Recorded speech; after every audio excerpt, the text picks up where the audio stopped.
Hi friends, आज हम बात करने जाने वाले हैं फार्मूला बुक की। और ये फार्मूला बुक जो है वो आदित्य राजन सर है। उन्होंने ये एक स्टूडेंट को फार्मूला के लिए, जो मैथ्स में फार्मूला का इम्पोर्टेंट है, खासकर एडवांस मैथ्स में, और उसकी जो थियरी है उसके बारे में बताया है। तो कहीं ना कहीं हमारा ये फार्मूला बुक से हमारा थियरी क्लियर होता है और फार्मूला भी हमको बहुत इम्पोर्टेंट रोल प्ले करता है। हमको जैसे कि क्वेश्चन को समझने के बाद उस पे कौन सा फार्मूला अप्लाई करना है और हमारे आंसर तक हमको मदद करता है। तो जैसे कि सबसे पहले हम बात करेंगे, तो सबसे पहले जो है वो है लाइन एंड एंगल, रेखा और कोण।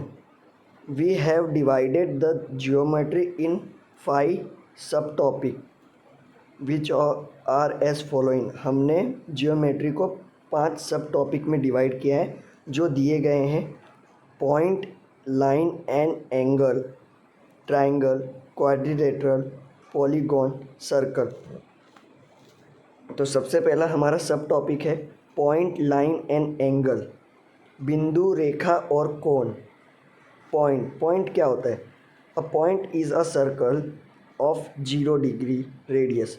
0 डिग्री रेडियस का एक सर्कल है जिसको हम पॉइंट कहते हैं। टाइप ऑफ पॉइंट, तो बिंदु के प्रकार की बात करें, collinear point.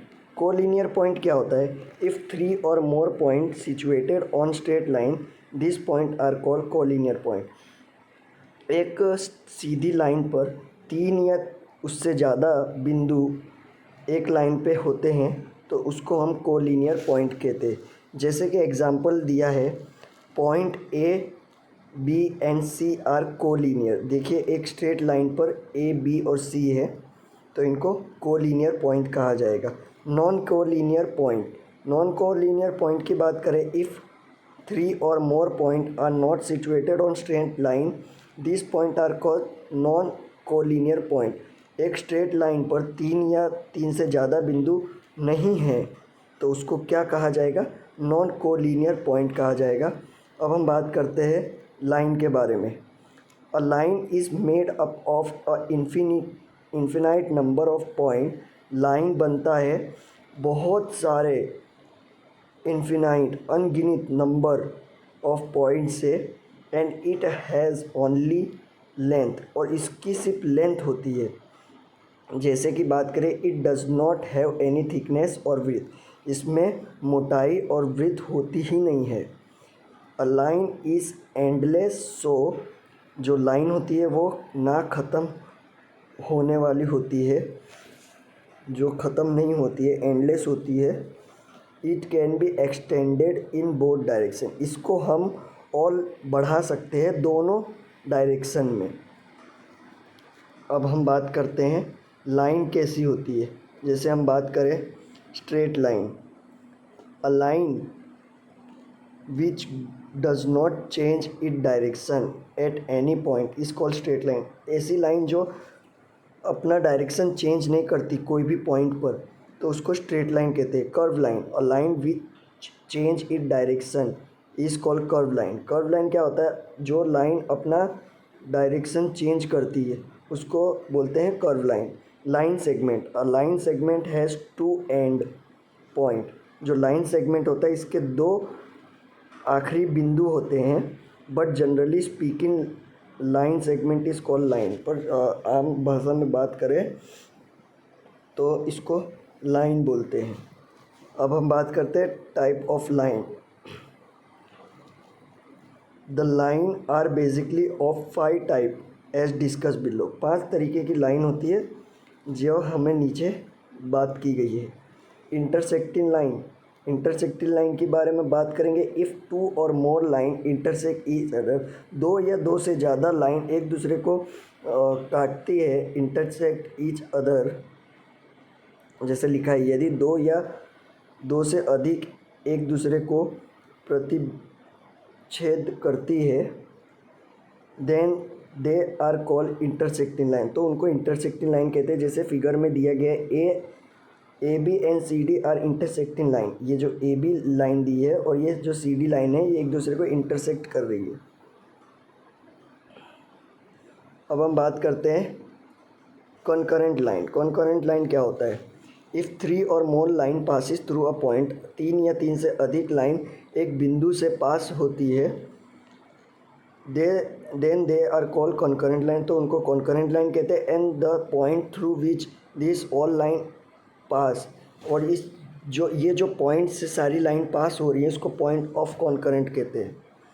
Parallel line. Parallel line की बात करेंगे, टू स्ट्रेट लाइन, दो सीधी रेखा, two straight line are parallel, जब दो सीधी लाइन एक दूसरे से पैरेलल होती है, समांतर होती है, इफ़ दे ले इन द सेम प्लेन, और ये दोनों एक ही प्लेन में होती है, and do not intersect even, और ये एक दूसरे को इंटरसेक्ट भी नहीं करती, प्रतिच्छेद भी नहीं करती, इफ़ दे प्रोड्यूस इन्फिनाइट, इनको अनंत लंबा कर दिया जाए, बहुत ही ज़्यादा लंबा कर दिया जाए तो भी ये एक दूसरे को नहीं काटती, तो इनको पैरेलल लाइन कहा सकते हैं। पैरेलल लाइन परपेंडिकुलर डिस्टेंस, इनकी जो परपेंडिकुलर डिस्टेंस होती है two parallel line are always equal, इनके बीच में जो डिस्टेंस होता है वो हमेशा हर जगह पे देखेंगे सेम होगी, इक्वल होगी, समान होगी। In the figure A B and C D are parallel, figure में देख सकते हैं ए बी जो है और सी डी जो है वो एक पैरेलल लाइन है, और पैरेलल लाइन का जो सिंबल है उसको हम देख सकते हैं। पैरेलल लाइन सिंबल इस कुछ इस तरीके से डैश दिए हैं दो, इसको हम बोल सकते हैं, और इसको हम ऐसे भी लिख सकते हैं, A B parallel to C D. अब हम बात करेंगे perpendicular line. If two line intersect at right angle triangle, जब दो लाइन एक दूसरे को काटती है, प्रतिच्छेद करती है एक राइट एंगल पर, then two line are called, तब वो दो लाइन को कहा जाता है perpendicular line. In the following figure A B and C D are perpendicular, इसमें हम देख सकते हैं ए बी है और जो सी डी है ये परपेंडिकुलर है, और सिम्बोलाइकल इट इज़ रिप्रेजेंट बाई, अगर इसके सिम्बोलिटिकल बात करें तो इसको हम रिप्रेजेंट करते हैं A B perpendicular C D, और वी ऑल्सो कैन, हम इसको उल्टा भी लिख सकते हैं, C D perpendicular A D. अब हम बात करते हैं ट्रांसवर्सल लाइन। ट्रांसवर्सल लाइन की बात करेंगे, a line which intersect two और more given line at distinguish point is called transversal line. A line which intersect two और मोर गिवन लाइन, एक लाइन दो या दो से अधिक, एक लाइन दो या दो से अधिक लाइन को डिस्टिंग्विश अलग अलग पॉइंट पर जब इंटरसेक्ट करती है तो उसको कहते हैं ट्रांसवर्सल लाइन। जैसे कि हम बात करते हैं in a figure straight line, एक स्ट्रेट लाइन जा रही है, जैसे कि A B and C D एक स्ट्रेट लाइन है और इसको इंटरसेक्ट कर रही है, intersect by transversal P Q, एक ये ट्रांसवर्सल पी क्यू लाइन है, ये इंटरसेक्ट कर रहा है। Important point line, important point है लाइन के बारे में, there is one and only one line pass through two distinguish point, दो अलग अलग पॉइंट जो है इनसे सिर्फ एक ही लाइन पास हो सकती है। Two and more line are said to be coplanar, दो या दो से ज़्यादा लाइन को हम कोप्लेनर कह सकते हैं इफ़ दे ले इन द सेम प्लेन, अगर वो एक ही प्लेन में होते हैं, otherwise they are said to be non coplanar. दो या दो से अधिक लाइन को हम कोप्लेनर तभी कह सकते हैं जब वो एक ही प्लेन में हो, अदरवाइज इनको हम नॉन कोप्लेनर बोलेंगे।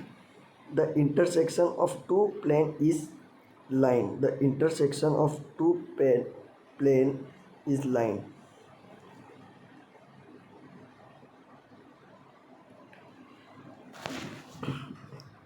The intersection of two plane, जो दो प्लेन का इंटरसेक्शन है उसको लाइन कह सकते हैं।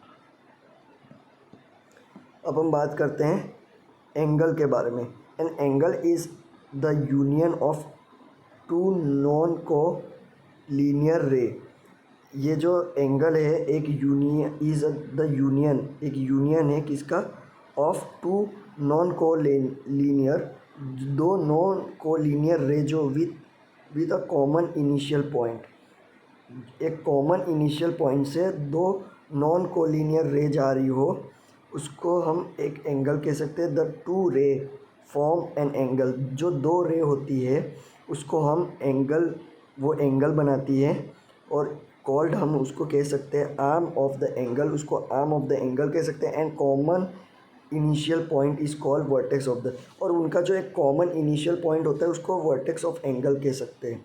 जैसे कि आप बात कर सकते हैं इसको, ये जो कॉमन इनिशियल पॉइंट है जो ये इधर से शुरू हो रहा है, जैसे ओ है, ओ से ये एक पॉइंट ए बी जा रहा है, ओ बी जा रहा है और ओ ए जा रहा है, तो ये क्या बोलेंगे इसको हम बोलेंगे vertex of angle. Vertex of angle, ये जो एंगल बन रहा है इसको वर्टेक्स ऑफ एंगल बोलेंगे। जैसे कि the angle A O B, angle जैसे ए ओ बी दिया है, डिनोट बाई, इसको हम लिख सकते हैं by angle A O B. जो एंगल ए ओ बी है इसको हम डिनोट करते हैं इस तरीके से, इस फॉर्म बाई, ये बनता है किससे, ओ ए एक रे जा रही है, दूसरा ओ बी एक रे जा रही है, और ये कहाँ से जा रहा है, पॉइंट ओ से, और जिसको हम वर्टेक्स बोलते हैं ये एंगल का। अब हम बात करते हैं type of angle. Type of angle के बारे में बात करें, एक्यूट एंगल। एक्यूट एंगल क्या होता है, if the measure of an angle is less than 90 degree is called acute angle. Acute angle, अगर हम इन दोनों, ये जो दो रे जा रही है ओ बी और ओ ए, इन दोनों का हम एंगल मेज़र करेंगे, अगर उनका जो मेज़र है वो 90 डिग्री से कम आ रहा है, उसका जो एंगल है वो 90 डिग्री से कम बना रहा है, तो उसको एक्यूट एंगल बोलेंगे। जैसे कि एक्यूट एंगल होता है वो 0 से बड़ा होता है और 90 से छोटा होता है। तो हम देख सकते हैं एक्यूट एंगल क्या होता है, जो 90 डिग्री से छोटा हो और 0 से बड़ा हो उसको हम एक्यूट एंगल बोलते हैं। राइट एंगल, राइट एंगल क्या होता है, इफ़ मेज़र, अगर हम उसको मापते हैं और उसका जो एंगल हो वो इक्वल टू 90 डिग्री हो जाए, 90 डिग्री के इक्वल हो जाए तो उसको राइट एंगल ट्रायंगल बोलते हैं। अब ऑब्ट्यूज़ एंगल क्या होता है, इफ़ मेज़र, उसका अगर हम उस कोण का माप करते हैं और उसका जो माप है वो 90 से ज़्यादा होता है और 80 से कम होगा तो उसको ऑब्ट्यूज़ एंगल कहा जाएगा। तो देख सकते हैं 90 से बड़ा होगा और 180 से छोटा होगा तो उसको ऑब्ट्यूज़ एंगल कहा जाएगा। अब हम बात करते हैं straight line. If measure of an angle is equal to 180, अगर 180 इसका जो माप करेंगे, कोण का जो हम माप करेंगे, एंगल का जो हम मेज़र करेंगे वो अगर 180 के इक्वल हो गया तो इसको स्ट्रेट लाइन कहा जाएगा। रिफ्लेक्स एंगल किसको कहा जाएगा, रिफ्लेक्स एंगल के बारे में बात करें, अगर कोई एंगल है उसको हम मेज़र करेंगे, if measure of an angle is more than 180 degree, 180 degree से ज़्यादा है पर 360 डिग्री से कम है तो इसको क्या कहा जाएगा, then it is a reflex angle. तो इसको रिफ्लेक्स, जैसे कि हम देख सकते हैं 180 डिग्री से बड़ा होगा ये जो एंगल होगा और 360 डिग्री से छोटा होगा तो इसको क्या बोलेंगे, रिफ्लेक्स एंगल बोलेंगे। पेयर ऑफ एंगल, अब पेयर ऑफ एंगल के बारे में बात करें, adjacent angle.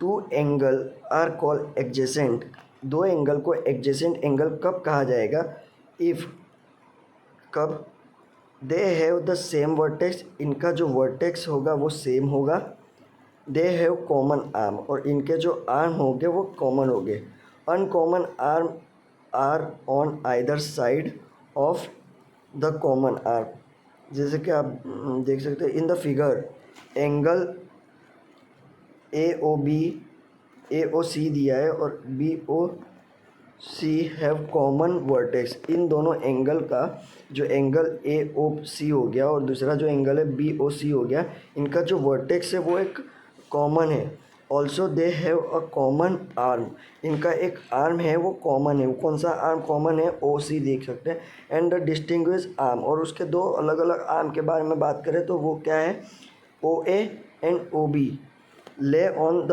Opposite side of the line O C. ये जो ओ सी लाइन है इसके ऑपोजिट साइड है, ओ ए है एक ऑपोजिट साइड और दूसरा ओ बी हो गया।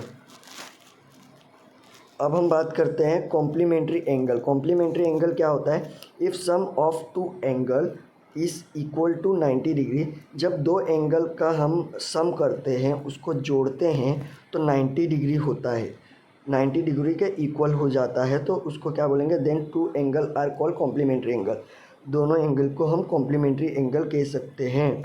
जैसे कि दिया है एंगल बी ए डी और दिया है angle DAC are complementary angle. इन दोनों को कॉम्प्लीमेंट्री एंगल कहेंगे कब, जैसे कि एक को हम BAD को हमने x माना और DAC को हमने y माना, और इन दोनों का जब हम जोड़ करेंगे, सम करेंगे, तो इसका 90 डिग्री होगा। तो कॉम्प्लीमेंट्री एंगल क्या होता है, ऐसे दो एंगल जिनका हम सम करते हैं तो वो 90 डिग्री होता है। सप्लीमेंट्री एंगल की बात करेंगे, if sum of two angle is equal to 180 degree. जब दो एंगल का हम सम करते हैं, जोड़ करते हैं, वो 180 डिग्री हो जाता है, तो उसको हम सप्लीमेंट्री एंगल कहते हैं। जैसे कि BAC दिया है और दूसरा एंगल दिया है DAC। ये सप्लीमेंट्री एंगल कब होंगे, जब जो हमारा ये एंगल हो गया BAC, इसको x मान लिया, और DAC इसको y मान लिया, इन दोनों का सम 180 डिग्री हो गया, तो ये हमारा सप्लीमेंट्री एंगल हो जाएगा, 180 डिग्री के इक्वल हो जाएगा। Linear pair of angle. Linear pair of angle क्या होता है, टू एडजेसेंट एंगल, दो adjacent angle are said to be form a linear pair of angle if their non common arm are two opposite रे।